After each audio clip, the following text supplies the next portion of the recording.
গত দেড় দশকে যত দিন গেছে রাষ্ট্র রাজনীতিতে শ্রমিকের ভূমিকা, রাজনৈতিক দলগুলোর মনোযোগ, অগ্রাধিকার তত বেশি হ্রাস পেয়েছে।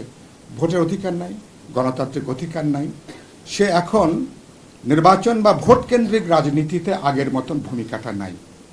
এবং এবার যদি ভোট দেবার যদি সুযোগ যেটা তৈরি হয়েছে, আশা করি 12 ফেব্রুয়ারি হলে, যে কারণের জন্য এখন বিভিন্ন রাজনৈতিক দল বা সংগঠনকে তারা যদি জায়গার বিবেচনার মধ্যে নেন যে শ্রমিকরা ভোট দিতে পারবে, আমার বিত্তবানদের ভোটের যে মূল্য আমার একজন শ্রমিকের ভোটের একই মূল্য, তো এই ভোটটা এই ভোট না থাকাতে শ্রমজীবী মানুষ আরও অধিকারহীন হয়েছে, শ্রমিক আরও প্রান্তিক জায়গায় গেছে, গরিব থেকে আরও গরিব হয়েছে।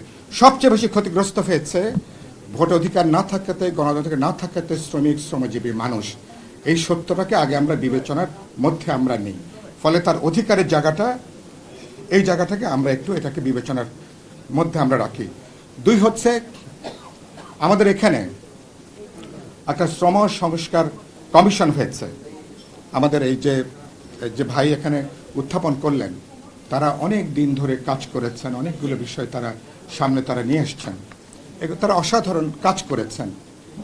অন্তর্বর্তী সরকারকেও তারা দিয়েছেন। কিন্তু আমরা জাতীয় ঐক্যমত্য কমিশনে যে 5টা বিষয় নিয়ে আলোচনা করেছি, সেখানে শ্রমখাত অগ্রাধিকারের বিবেচনার মধ্যে সেখানে আসেনি।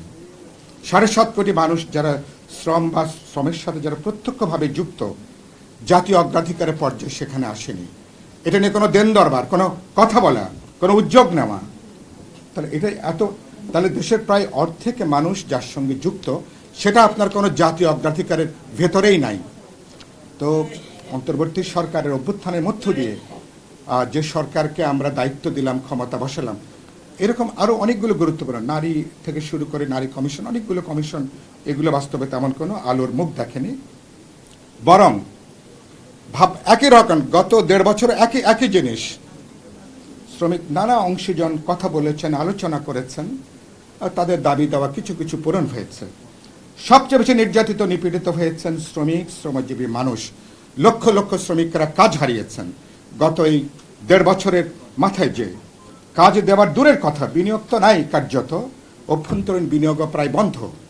তাহলে আপনার বিনিয়োগের যে প্রশ্ন, বাইরের বিনিয়োগ তো কোনো প্রশ্নই ওঠেনি। অনেক চিৎকার আওয়াজ হয়েছে, কিন্তু বাস্তবে কাজের কাজ তেমন কিছু হয়নি।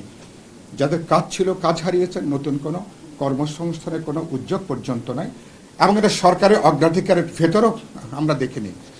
খুব দুর্দিনে শ্রমিকদের একটু সাশ্রয় করা, মহার্ঘ ভাতা থেকে শুরু করে এই দুর্মূল্যের বাজারে কিভাবে বাঁচতে পারে, জাতীয় ন্যূনতম মজুরি কমিশন দূরের কথা, সাধারণভাবে অস্তিত্ব টিকে রাখবার জন্য রাজনৈতিক, বিশেষ করে শ্রমিক সংগঠনগুলো যে দাবি দেওয়া, সরকার এটাকে আমলের মধ্যেই তারা এটাকে নেয়নি। শ্রমিকের ন্যায্য দাবিকে, অধিকারকে তারা ষড়যন্ত্র মনে করে। আরে বাবা, আপনার শ্রমিকের দাবি, তো সেই দাবি যখন রাস্তায় নামে বলে কি কারখানার বিরুদ্ধে ষড়যন্ত্র চলছে।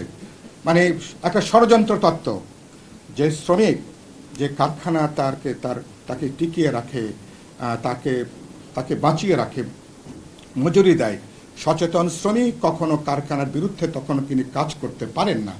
অথচ এখানে দেখি মালিক এবং সরকাররা মিলে সেখানে কিন্তু একাকার। এবং এই জায়গা থেকে আমি দেখছি যে বরঞ্চ এই সময়কালে শ্রমিকদের উপরে নির্যাতন হয়েছে, নিপীড়ন হয়েছে, গুলি পর্যন্ত হয়েছে, শ্রমিকরা মারা পর্যন্ত গেছেন এই সময়কালে আর কি। তো এগুলো একটু বিবেচনার মধ্যে রেখে যখন আমরা এখানে আলোচনা করছি, যখন ইস্তেহারে যুক্ত করব, এই প্রেক্ষিতটা একটু বিবেচনার মধ্যে থাকলে আমাদের জন্য ভালো। যেটা বলে কথাটা আমি শেষ করব, শ্রমিকের দাবি, তার অধিকার, এটা কোনো দয়া দাক্ষিণ্যের কোনো প্রশ্ন না, এটা আপনার কোনো কৃপা না, এটা আপনার কোনো দয়া না, এটা তার ন্যায্য হকের প্রশ্ন, তার ন্যায্য অধিকারের তার এখানে প্রশ্ন। তিনি শ্রমশক্তি তিনি বিক্রি করছেন, তিনি আপনার, কিন্তু বাস্তবে তাকে আপনি শ্রম দাসত্বের জীবনের দিকে তাকে আপনি ঠেলে দিয়েছেন। এই যে অমানবিক, প্রায় আদিম একটা পর্যায়ের মধ্য দিয়ে আজকে কাজ করছে, এর খোল নলচে পাল্টানো ছাড়া আমরা এই জায়গা থেকে বেরোতে পারবো না। আপনারা ম্যানিফেস্টো উপলক্ষে যে অসাধারণ এটা হাজির করেছেন, আমি আপনাদের উদ্দেশ্যের সাথে পুরোপুরি একমত। নিশ্চয়ই বিপ্লবী ওয়ার্কার্স পার্টি আমাদের যেটুকু শক্তি সামর্থ্য ক্ষমতা আমাদের যেটুকু কাজ এটাকে আমরা অবশ্যই অগ্রাধিকারের মধ্যে রাখবো।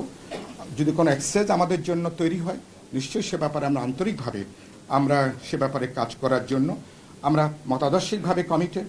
রাজনৈতিক দিক থেকে আমরা আমাদের কমিটমেন্ট রয়েছে, কিন্তু বাস্তবে আমরা সে ব্যাপারে আমরা উদ্যোগ নেব।